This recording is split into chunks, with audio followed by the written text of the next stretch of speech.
We built a good, strong house. The problem now is that the house was completed in 1937. It, as of this time, is 76 years old.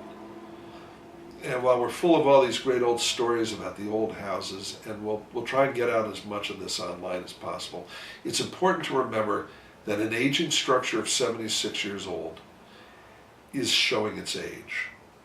The bricks are still good, the foundation's still strong, there's no major leaking going on, but we have window casings that are 75, 80 years old, or going to be 80 years old.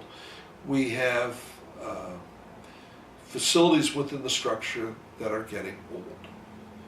And at some point, we need to remember our own duties and try and help the house and try and help the chapter in its programs of renovating the house. And yeah, I'm getting onto a fundraising pitch here.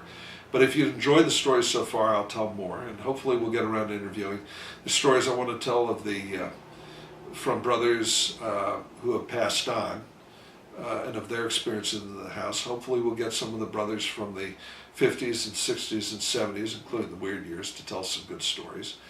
I can tell stories till I'm blue of the early 80s, but there's lots of other people with perspectives. I mean, when I was pledge rated by an airplane to the Claremont Airport by Air Larry, thank you, Larry. Thank you for being too cheap to get an instrument rated plane, for having only a couple of bucks to get a VFR rated plane, so you couldn't fly me to Holyoke for the weekend, where you'd set up a couple of dates for me and brother Bootsy Martin, and leaving us on an airstrip. And also thank you, by the way, for not frisking me and finding the money that I had in my boot, which paid for the cab fare to the bus station, which got us back to the house actually before you guys returned. But that's another story. We can tell all these stories later, but the important thing to remember is the house was built the house as we see it today was built out of several things.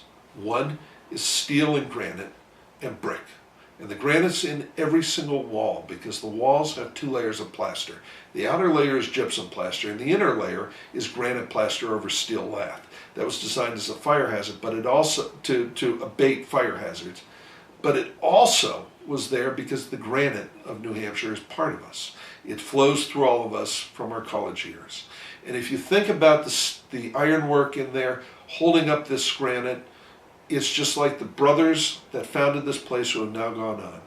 Starting with Walter Fletcher, class of 00, and running through all of us to the last pledge who's just joined the house. It's a solid web of granite and iron and strength, and most importantly, brotherly love and duty. So remember that, and when the house comes and asks for some funds, try and keep that in mind. We can use whatever you can spare. I'm probably only good for a small donation right now. I've given more in the past and will in the future. Please remember us. There's a lot of work to be done. There's a lot of fine classes yet. We build ourselves a house that will last. That's the good news.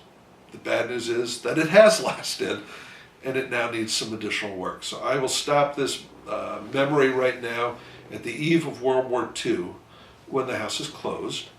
I will be happy to narrate the history farther on and then give some of our own scurrilous tales. I leave this to John Turner to arrange and set up these interviews. There's a lot of good people to be interviewed and a lot of good stories to come out. I will try and put together some of the old stories that I have been sent from earlier histories so that we can submit those, and we have the legacy of this house. There are a lot of really good people out there who made this all possible. But of the big 3, Lime Arms, Warren Monsey, and Bill Slay, they couldn't have done it without an army of brothers around them.